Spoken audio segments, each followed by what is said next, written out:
So here's the issue.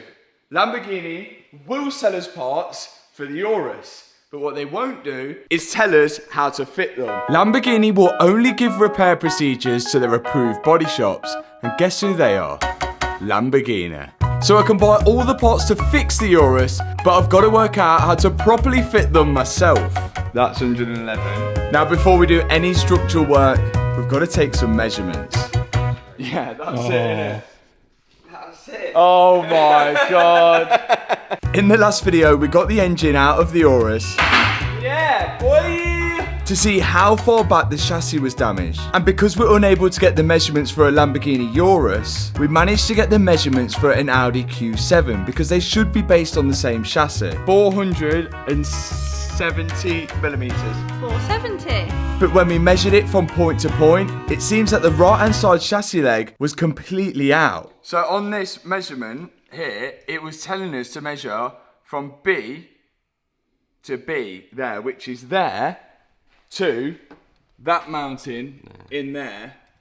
And we was getting a complete wrong measurement, which is meant to be 110 mil. But the picture on that image is wrong.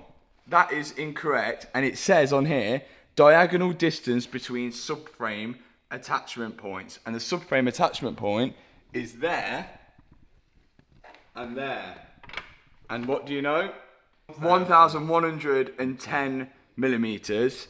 That is, if you have a look on there, exactly 1,110 millimeters. So good news then, this leg is all straight. It's in the exact right position that we need it in. We have got a bit broken off at the end, which we'll get onto, but because we know that this leg is straight and we've got the right measurements now, we can start to remove this and try and fit and work out how this one fits onto it. Let's drill this off.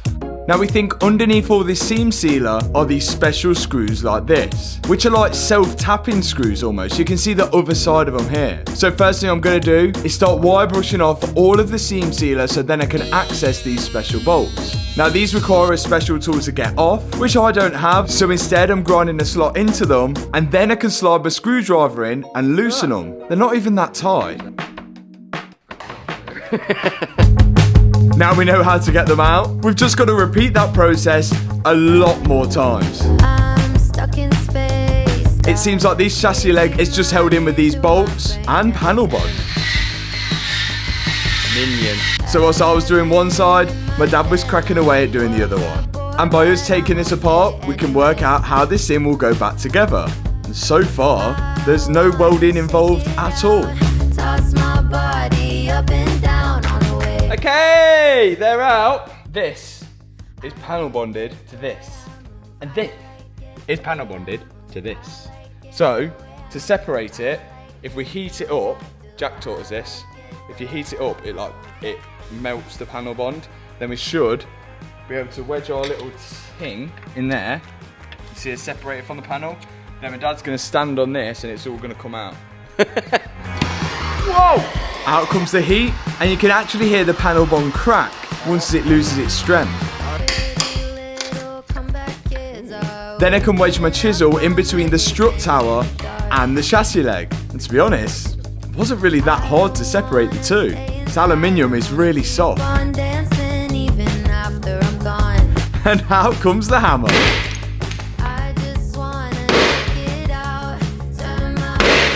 Let's get this leg away from the car. Yay! Get in there! Whoa, light. We did it. Well done, team. Well done, Hannah. Thanks, Hannah. Thanks, Hannah. Go sort of like. Now we've got to get this chassis leg back in place. This thing here is all broken and perished because it should look kind of like that, which is all broken and perished on that side, but we will fix that. Plan is now, before we start actually fixing stuff, we're still going to break stuff. So we're going to take all this off and then start from there. It's like we're starting from scratch and rebuilding this Lamborghini from this strut brace forward. Now it's Hannah's time to get involved. she's got to remove all the broken parts from the chassis. We think this is a much better way of putting the thing back together. That way we don't risk damaging anything new that we put onto the car. My dad's using the same technique of wire wheeling all of the seam sealer away, and then he's using the belt sander to grind off the top of the rivets on this one. Then this should pull away.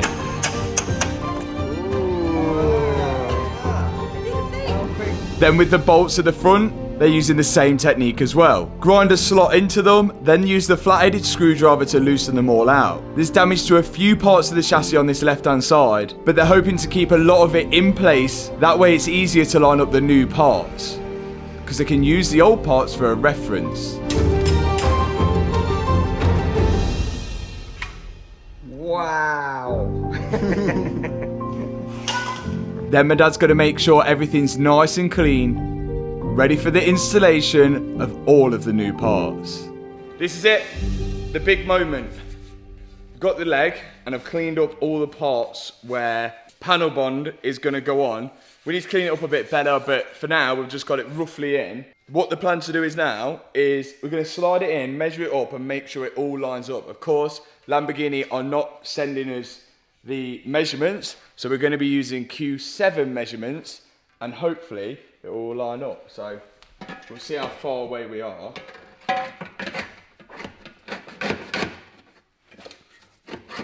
So that's 111 exactly there. We know that one's straight. Okay, so out we come. 111 on there. Put that in. Okay, so it needs to go in a bit more. I think there. That's 111.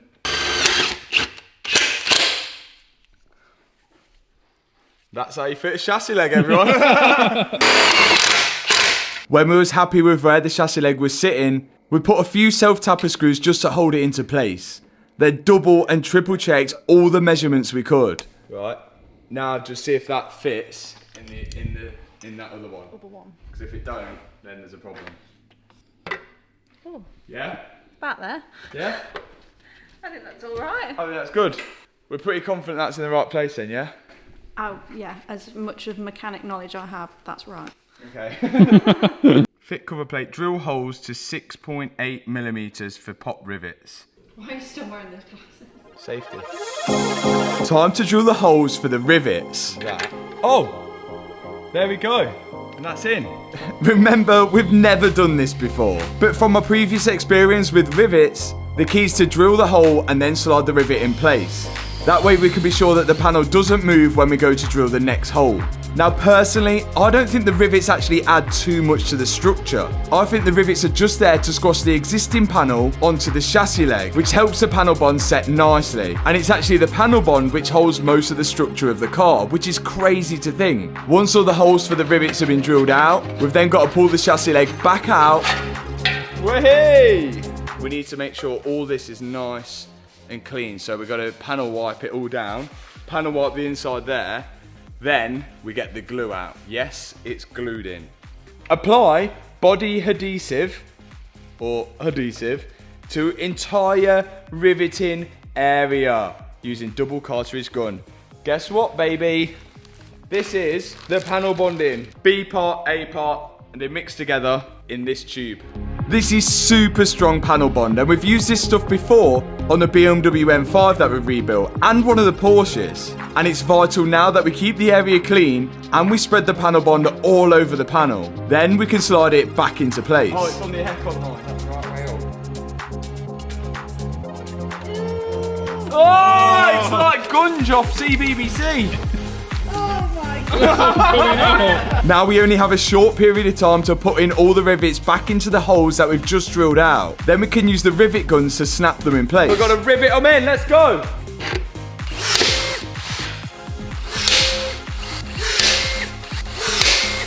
This is now squashing the panel onto the chassis leg, which is going to help the panel bond do its job and secure everything in place. Yes. They're all in. And just like that, one chassis leg is back on the Urus. Go. Yeah! That's how you safety inspect it. Whoa! Volkswagen Audi group. What we're going to do we've got to build up this side here, which swoops around here and connects here. And this side also swoops around. But our plan is, because we've still got this in place, we know that this is in the right area and this bracket is in the right area. So we are gonna put this in right here, bolt that all in and rivet it all in, and this side piece, because then we know that's in place. We can take the measurements off that to build that side up. The weird thing with this, OEM, they don't use the panel bond. They just literally bolt it together with these weird screws. Here's one of the weird screws. Look, weird screws, and look at that. They're just weird screwed all together. Okay, let's go. This part of the chassis doesn't really hold any structure as such. It just holds the things like the wings and the headlights. And I think that's the reason why it's just held in with these almost self-tapping screws. And none of that panel bond. But by doing this, it makes it a much easier job to replace. Now you see us here, we're actually adding panel bond. It doesn't say to in the repair procedures, but by adding it, we can't see that it would hurt. It's only going to add strength to it. These are called flow screws. I don't know why they choose to use them, but they're basically just self-tappers. The special tool we don't have, so we're going to go with this, which is just an E-bit, and we're just going to drive it in place. At the factory, I'm sure they'd have a machine driving all of these bolts in. And there was an option to use different screws, but they didn't look like the OEM ones. And we wanted to make this look like it came out the factory, so we're using the original flow screws, but with our makeshift tool. Now we can line up the next panel, clamp it in place, and then drill out the holes for rivets. Unlike the other part of the chassis, which is held together with the screws, this part is held together with rivets.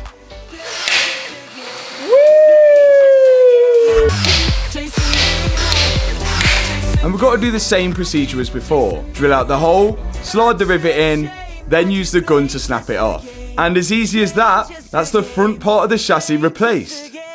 Tony, Yes, Matthew. what's the next step? The next step is to fit the other side. This part here actually sits, you can see, look, there's a gap there, so it actually sits a bit higher. So what I'm going to do is measure from the bottom of it here to the bottom of that, and then make sure it's the same gap on the other side, because at the minute we're missing that bottom bracket. Then we've got to figure out where this sits in regards to, does it go forward, does it go back? We need to know where that sits. And the best way to do that is to measure it from the other side. From the center of the bolt on the strut brace to the new panel is 38 centimeters. So we're going to line up the new part of the chassis with that. And once we're happy with where it sits, just like the chassis leg, we're going to use self-tappers to hold it in place. Oh yeah, 38. And then re-measure it to make sure it hasn't moved. Then it's the case of doing the exact same thing we did on the right-hand side, but this time to the left-hand side. And as we've done it once before, it makes the job so much more easier. Clamp the panels in place, drill out the holes, slide the rivets in place, and then snap the rivets off using the gun. Now I'm not actually going to attach this panel to the rest of the car yet, because we are missing that bracket which sits underneath it. Look at that! So once I've fitted these bunch of rivets on this side, I'm going to unscrew it all, and the self-tappers as well, and lift it out of place. Then my new bracket arrived, and I can put that into place now. Then I can slide in the piece I've just built up back into place, self-tapper in that bracket which I've just received, then drill out the pilot holes for the flow screws which are about to hold that bracket to the panel which I've just riveted. Hopefully that makes sense. I find it so interesting to find out how cars like this Urus worth hundreds of thousands of pounds are held together. And it's not by much. Bits of panel bond and a few self-tapping screws. It's crazy to think. But I guess this makes it much easier to replace stuff when it has been in an accident, and slightly cheaper. And all of this stuff is decided to crumple in an accident, which it has. Now I should be fitting this part of the chassis back into place for the final time, bolting in them flow screws and putting in the last couple of rivets which will hold this piece to the rest of the car. Before you know it, it's all in place. Okay, now we're on and we're working. We've done the strength test. We've got to make it paint. Does that make sense? No. We've got to make it the same colour, because when we make it the same colour, it'll almost be like it never happened. But our first step to do that is to sand it and then we're going to etch primer over the bare metal to prevent it from rusting, even though aluminium doesn't rust. Don't rust. So why do you need to prevent it from rusting? Because it corrodes. Finally, I can put my painting experience to the test. First, we're going to rough down the panel with a bit of Scotch pad, making sure it's nice and clean and ready for paint. Then we can begin masking it up. Now hopefully, after we painted this thing, if you looked at the car, you might not have even known it had been in an accident. But there's no hiding from Car Vertical. Even after I repair this car, you'll still be able to check it out on Car Vertical and it will still show you that the car's previously been in an accident. And it will show up as a Category S. Edge primer! It'll even show me the date when it was written off. Not only that, it will show me a full timeline of this car every time it's had an ownership change, every time it's had a personal registration plate put on it. It'll even show me if the car's ever been recorded as stolen or had any mileage fraud. Sealer! We've now got to seal the gaps in between the panels, which is not our strongest point, and it is really difficult to get looking like OEM, but we can try our best. Next up, paint. We had the paint mixed up at the body shop. All we've got to do is add the base coat into a tub, then 2 parts thinner. Paint. Now if you checked a car out on Car Vertical and you seen that it was in an accident, sometimes it'll even show you photos of the car when it was auctioned off at the car crash auction site, which is really handy to know. You can see exactly where the damage was. But now the damage on the Urus is just about gone. So to check your car out, Car Vertical, click the link in the description box below and use code MATT when you're checking your car out, and that's going to give you some discount on that check as well. And you can thank me later when you find some hidden history about that car or the car that you've already bought. Now let me show you the Urus. I am over the moon with our repair. The sealer, not so much, but it is doing the job. Here's the standard part which come off, and here's our replaced part. I think it actually looks better. Yes, we have got 2 straight chassis legs in now. Hopefully. We'll find out when we start putting the engine in. The only thing we haven't got is this end plate here. We've sent that to Bob at the machine shop because it requires that TIG welding, but we can do that once the engine's in. No drama. We might just have to paint the edges. But again, I don't even think Lamborghini painted up to this section here. Can you tell a chassis leg's been put in? I'm going to say yes because the sealer's not quite OEM, but is it doing the job? Yes. And is it safe? Well, we followed the procedures, so I can't see why it wouldn't be. I think we've done an okay job. The next step to find whether everything's straight is to put the engine in, and we'll see if everything lines up. But before we put the engine in, we need to do a little bit of work to it. When we pulled this huge engine out, we noticed it was extremely dirty and really dusty, and it only seems right to get it clean before we put it in. So the ice blasters came along. They use high pressure dry ice to blast the engine, which makes it super clean without damaging any of the parts. This stuff is so effective, and we've used it on so many different cars already. We can use it on rubber parts, plastic parts. It makes it super clean and it barely makes a mess. It also doesn't soak it like a jet wash as well. Look how much dirt is clearing off the suspension. We can even use it on all the delicate parts of the engine as well, like the turbos, the alternator. But there was a downside to this all. Although the engine now looks super clean, it did uncover a few problems. Oh, that looks mint, doesn't it? Are you going to break the news, Tony? Yeah, we've got a few things on it. What, broken? This is bent. Put that on there. And it's not touching there. Yeah. There's a gap under there. Yeah, what about... Hold it on this side. Look. Yeah. There's no gap. So when you... And... It doesn't move. That? Oh, the engine mount's cracked. Yeah. Oh, Susie. So do you need a subframe and an engine mount? We're probably best to change the subframe anyway, innit? It's been absolutely clotted. We also found a crack in the subframe, alongside the crack in the engine mount, which wasn't looking good for the car or for my budget. Remember, we bought this Urus for £120,000, and the cheapest one on the internet at the minute is £143,000, which makes mine look expensive. But remember, when I was bidding on this Urus last year, they were worth a lot more, because since then, they released the new all-singing, all-dancing Urus Performante, which is faster and lighter, which didn't help the price of my Urus at all. But we think we found a solution. Engine mount, Audi Q7. Is that the same? £66. It's bargain. 66 quid, that. That sounds too cheap. 3-day postage, that's going straight in my basket. We found an engine mount off an Audi Q7 for £66, so we ordered it. Q7 front subframe, 350 quid. With engine mounts, and anti-roll bar and drop links. And a Q7 subframe. We just assumed that if the chassis was the same measurements as a Q7, why wouldn't the subframe and the engine mounts be? Here it is! Our Audi Q7 subframe. Bargain. No. It's not the same. What do you mean it's not the same? Why is that not the same? If you have a look at the 4 inline holes on the new subframe here, but the ones on the Urus, they've got 2 extra ones underneath. What's the issue? It's different. If you look here, even still look, see this here? This bracket? Where's that on there? That way around. So the subframe didn't fit. But what about the engine mount? Right, that says 5.3 and this says 5.1. And this has got 782, 215, 150, 182. 182. Yes. Yes. We've got one thing right, guys. So this is off an... What the hell is going on? This is off an SQ7. But this is the same. Oh, I don't know whether it is the same. Oh no.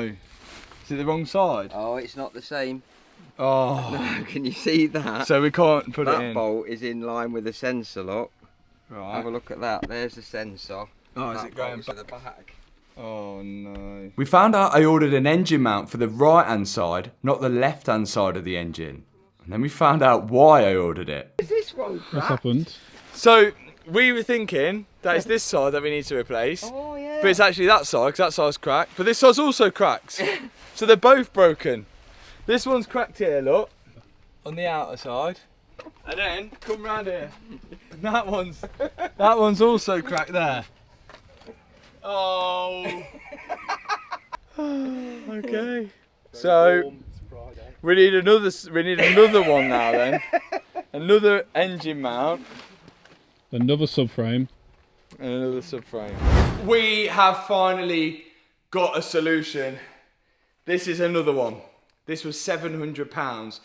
Weirdly enough, and quite worryingly, it says on here, Audi Q7, but it also says Bentayga and it also says Urus, and the guy assures me it's come off a Urus, and it does have the little tab things that we need, so I can see that this one might work, and I cannot leave this video without knowing that chassis work that we've done on the Urus is straight or not. So my plan is, we've got to transfer everything of that onto this.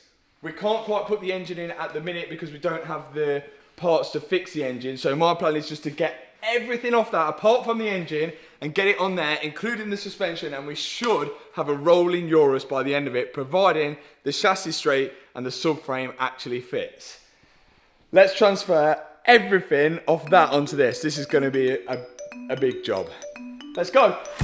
First job is to pull the engine away from the subframe. We're going to use the engine crane to do this, but we've got to make sure the engine mounts are disconnected from the subframe. There's 2 bolts each side, which me and Liam have both undone. There we go. 2 bolts. Once we've undone those 2 bolts, we're then going to move on at disconnecting the drive shafts, because we're going to lift the engine and gearbox away from the subframe with the drive shafts as well. There's one big bolt which holds each drive shaft to the wheel hub. I've disconnected mine on my side, and now we're moving over onto Liam's side and disconnecting it there. Next up, it's the gearbox mounts. There's 3 of these bolts holding the gearbox mount to the subframe. We need to disconnect all of these as well. Technically speaking, it should just lift off. But as always, things aren't always straightforward.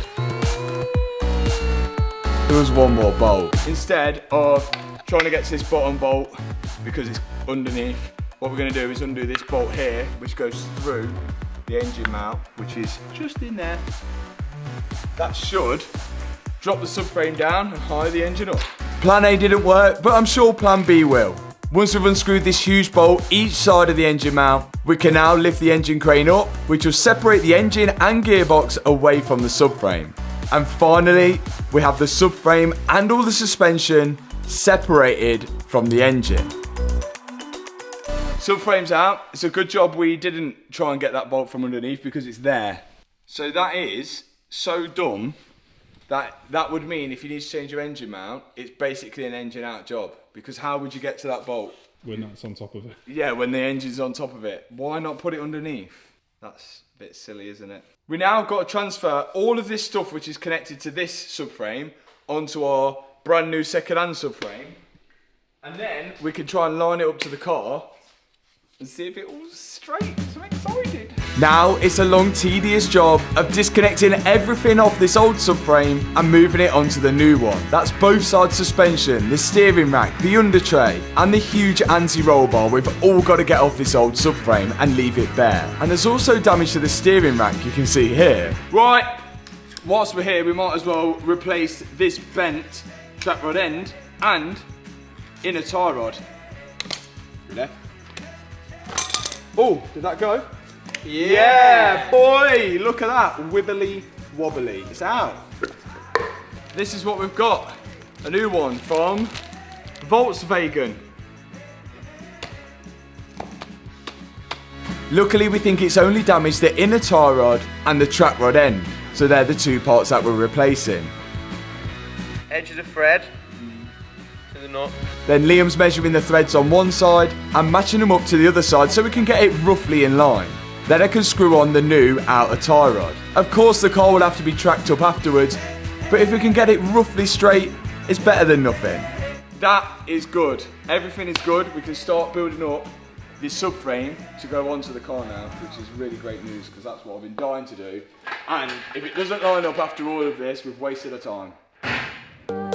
Now let's start fitting all the parts to our brand new second-hand subframe. Starting off with the steering rack. This slides into place and two bolts hold it to the subframe. Then it's the huge anti-roll bar. Then the rest of the parts can be bolted on once we've got the subframe attached to the car. And we're hoping it all lines up to our chassis repair now. Yeah, I'm in. You got both bolts in? Both bolts in and lined up. Sensationally easy. In. That seems pretty solid. Could bolt this all up and we can finally get it on the wheels. Come on. And it's good news, everything does all line up. I don't know why we doubted ourselves. These bolts holding the subframe in will need to be replaced and I have ordered them. The bolts that we're putting in are just good enough to hold it up, but they are a little bent. Next step, we can start attaching all the suspension, starting off with the left-hand side. I'm gonna push the suspension up and Liam's gonna put in the 3 bolts which hold the top of the strut to the chassis of the car. Then we can start putting in the control arms. There's 2 arms at the bottom, there's the anti-roll bar drop link, and then there's 2 arms at the top. Finally, the heat shield for the brake disc. Tighten that onto the wheel hub. Then, the £5,000 worth of carbon brake disc. Gently does it. After that, the caliper slots over the top and the 2 bolts slide in the back of the caliper. Good news, this side is on and connected, bar the trap rod end, which we'll do very, very last because we need to connect the steering rack up. But it's looking good. It's starting to look more like a car. We've actually progressed. Can't believe it. Just the next side to do. Then hopefully we can put the wheels on, lower it down, and actually roll it for the first time. Let's go. Unfortunately, this right-hand side didn't go as smoothly as the left-hand side. As we started putting this together, we noticed something else which was broke. This arm here, let's check this out. If you look at it down here, it goes down and then goes hello that way.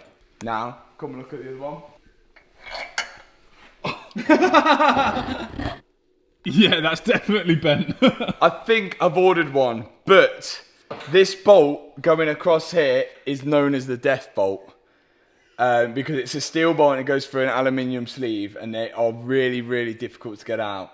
So I think we're going to really struggle to change that now, but I'm desperate to get this on its wheels. So I think we put everything in apart from that arm and lower it down just to feel victorious. But yeah, we've got to work out how to get that death bolt out. Okay, let's carry on. It's a shame. These things always happen when rebuilding crash damaged cars, so it's expected now, but that top arm is definitely bent. But that's not going to stop us putting the rest of the suspension together and hopefully getting this Urus back on 4 wheels. Now I'm connecting the steering column up to the steering rack, which is easily accessed without the engine in. Then after that, I can attach the trap rod ends to each side of the wheel hub. Left hand side first, then the nut goes on, then the right hand side. And we're almost there now. Both sides suspension is on. The wheels are both pointed in a straight line-ish. We're gonna put it on its wheels now, lower it down, and we've had a successful 3:45 in the morning job. These late nights and early mornings sure do pay off when you get the satisfaction of seeing this. The Urus back on all 4 wheels. It's low. It's very low because there's no air in the air rod. But look at that. It's down. That wheel's kind of straight. It's straighter than it was. And that wheel's more this way, but that will be to do with our arm. But I think success. All we need to do now is put this engine in, but repair it before we put it in. Woo! What a shift. Thanks so much for watching this video. If you've enjoyed it, hit that subscribe button, hit that thumbs up button, and I will see you in the next video. Peace out. Wow. Wow. Doesn't it? Doesn't that look a professional job? It almost looks like you're the robot they use at Lamborghini. It's that good. Where's another bag of bolts? Like a drug that I just can't deny.